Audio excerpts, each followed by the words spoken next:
Shalom pemirsa CP Indonesia semua. Kita patut bersyukur kepada Tuhan. Kita masih diberikan kesempatan lagi untuk bertemu di dalam pembahasan buku Agama yang Bersinar. Buku ini diambil dari tulisan Nyonya Ellen G. White. Buku ini ditulis dalam bahasa yang jelas dan sederhana, serta indah. Sifatnya memberi petunjuk kepada orang yang mau belajar, pengharapan sejati bagi semua orang, kegembiraan kepada orang yang larut dalam kesedihan, dan kelegaan kepada yang letih. Buku ini juga menyuguhkan kepada kita satu cara yang lebih baik, mengungkapkan kepada kita suatu kehidupan yang lebih sederhana dan lebih manis. Semua pembaca akan penuh dengan kegembiraan dan kesukaan, bersinar, menyinarkan kasihnya dimanapun kita berada. Jadi buku ini sangat menarik. Katanya buku yang agama yang bersinar atau agama yang akan kita dapatkan, yaitu agama Kristus, pada saat kita mau belajar dari buku ini, karena dia akan memberikan petunjuk kepada kita agama Kristus seperti apa. Jadi kita akan menjadi terang dimanapun kita berada. Pada saat kita akan mempelajari buku ini, kita akan diberitahukan petunjuknya untuk menjadi manusia yang lebih dekat dengan Tuhan.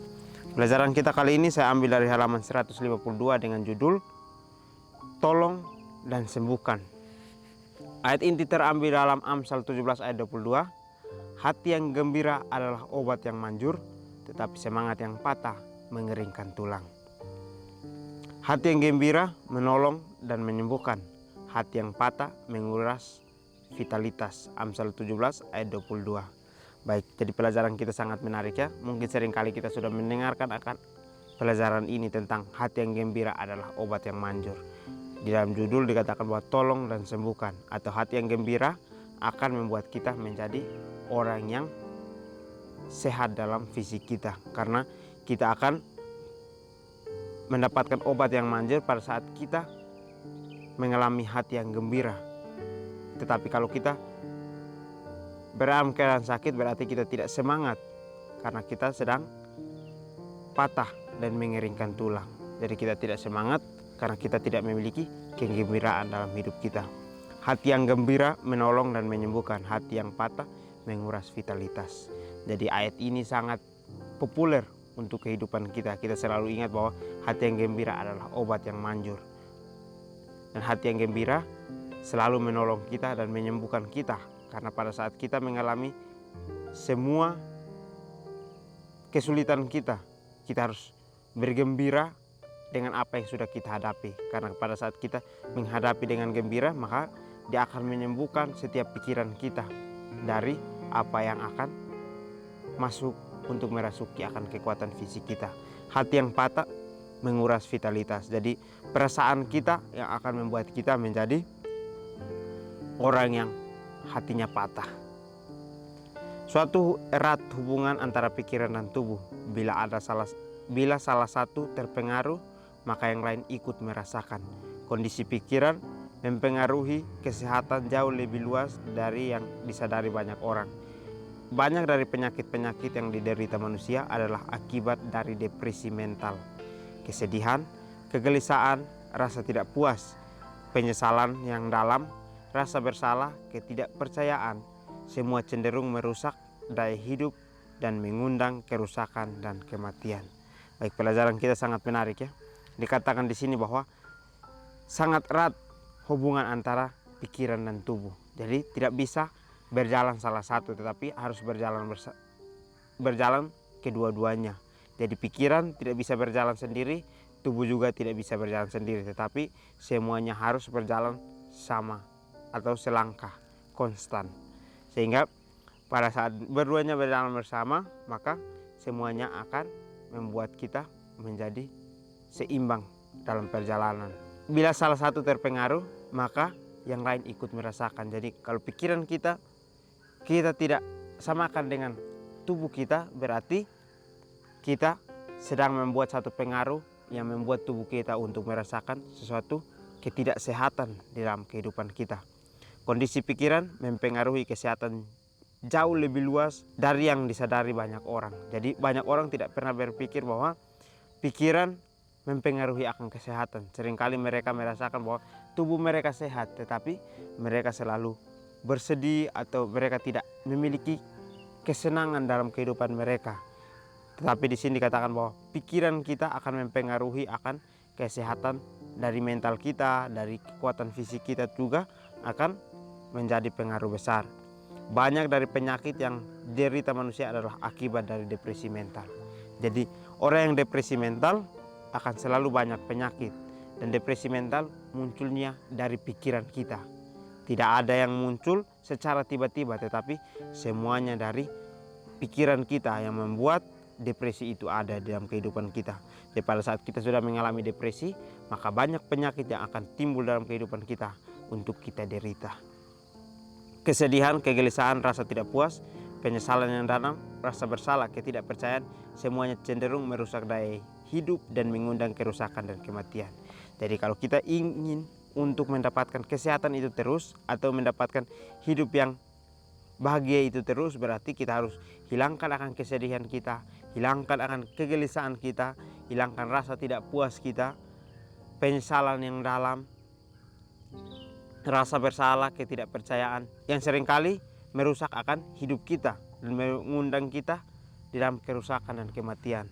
Kita ingat Tuhan mengajarkan kepada kita bahwa semua yang Tuhan ajarkan itu adalah baik untuk kehidupan kita. Karena setiap apa yang datang ke kehidupan kita itu membuat kita untuk terus bertumbuh. Tetapi kesedihan, kegelisahan, rasa tidak puas ini dan juga rasa bersalah, penyesalan yang dalam, ketidakpercayaan cenderung membuat hidup kita menjadi rusak. Dan juga pada saat kita sudah mengalami kerusakan, maka kita akan mati di dalam kebenaran kita.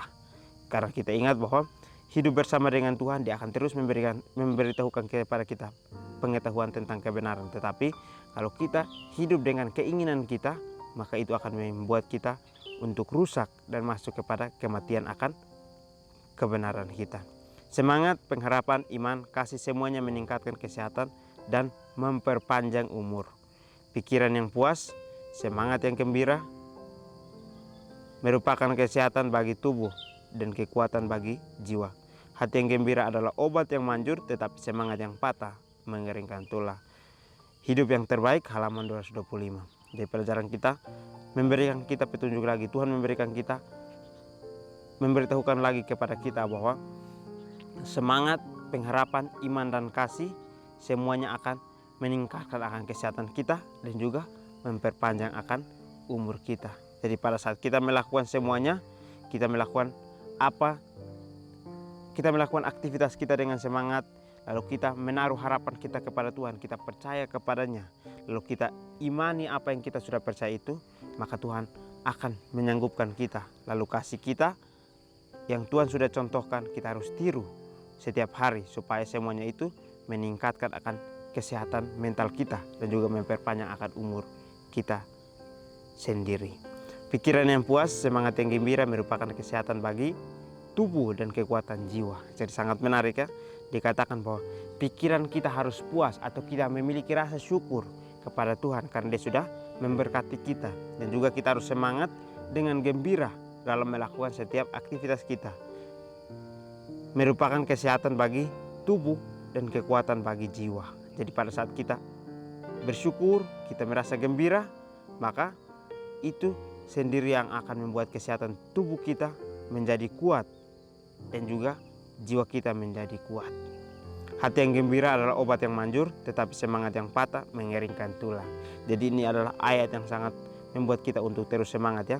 Seringkali kalau orang melakukan pelayanan di rumah sakit, maka mereka akan mendoakan orang-orang yang sakit, tetapi sebelumnya mereka akan membagikan ayat-ayat tentang kesehatan sehingga orang itu dapat menerima bahwa dia diberikan kesempatan, dia diberikan harapan lagi bahwa hati yang gembira adalah obat yang manjur, atau orang membuat dia untuk kembali gembira untuk mendapatkan kesehatan itu. Jadi hati yang gembira adalah obat yang manjur atau membuat kita menjadi kembali sembuh dari setiap apa yang kita alami. Karena pikiran kita yang datangnya dari dunia akan membuat kita menjadi depresi akan mental kita. Tetapi kalau pikiran kita datang kepada Tuhan, Dia akan membuat kita gembira terus dan juga membuat kita semangat untuk tidak patah dan mengeringkan tulang. Kristus adalah mata air kehidupan. Apa yang diperlukan banyak orang adalah pengetahuan yang lebih jelas tentang Dia. Mereka perlu dengan sabar dan ramah, namun dengan sungguh-sungguh mengajarkan bagaimana manusia seutuhnya bisa terbuka bagi sarana penyembuhan surgawi. Ketika cahaya kasih Tuhan menerangi kamar-kamar jiwa yang gelap, maka kegelisahan dan rasa tidak puas akan berhenti, dan kegembiraan yang memuaskan akan memberikan kekuatan kepada pikiran dan kesehatan serta tenaga bagi tubuh. Hidup yang terbaik, halaman 231 dan 232. Jadi di akhir pelajaran kita dikatakan bahwa Kristus adalah mata air kehidupan, atau Kristus adalah segala sumber berkat yang datang dalam kehidupan kita. Karena dia tidak pernah putus-putus akan kasihnya untuk kehidupan kita, sehingga dikatakan bahwa dia adalah air kehidupan yang akan selalu mengalir terus berkatnya untuk kehidupan kita, untuk kita dapat dijaga, untuk terus melakukan setiap aktivitas kita. Apa yang diperlukan banyak orang adalah pengetahuan yang lebih jelas tentang dia. Jadi kita diajarkan bahwa apa yang kita perlukan dalam kehidupan adalah pengetahuan yang lebih jelas tentang dia, atau pada saat kita mencari dia, itu akan membuat pengetahuan kita lebih jelas untuk mempelajari tentang dia. Maka perlu dengan sabar dan ramah, namun dengan sungguh-sungguh. Jadi kalau kita menunggu dia, kita harus menunggu dengan sabar dan ramah, tetapi bukan berleha-leha, tetapi kita harus menunggu sabar dan ramah, namun kita menunggu dengan sungguh-sungguh, karena dia mengajarkan bagaimana manusia seutuhnya bisa terbuka bagi sarana penyembuhan surgawi.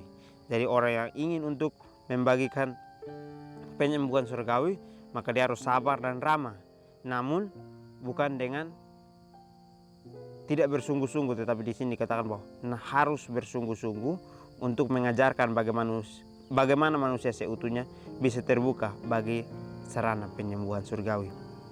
Ketika cahaya kasih menerangi kamar-kamar jiwa yang gelap, maka kegelisahan dan rasa tidak puas akan berhenti. Jadi sangat menarik ya, kalau kita di dalam kamar kita contohkan bahwa ada cahaya yang sedikit masuk, maka itu akan membuat kamar kita akan menjadi terang. Kamar kita yang ditutupi jendelanya dengan kain, maka itu akan gelap. Tetapi pada saat cahaya sedikit masuk, maka kamar itu akan kembali terang dengan cahaya yang sudah masuk. Begitupun dengan cahaya Tuhan dalam kehidupan kita. Pada saat kita mengalami kegelapan dalam kehidupan kita, cahaya Tuhan itu datang, dia akan menerangi jiwa kita yang gelap itu, sehingga kegelisahan dan rasa tidak puas dalam diri kita akan berhenti, dan kegembiraan yang memuaskan akan memberikan kekuatan kepada pikiran dan kesehatan serta tenaga bagi tubuh.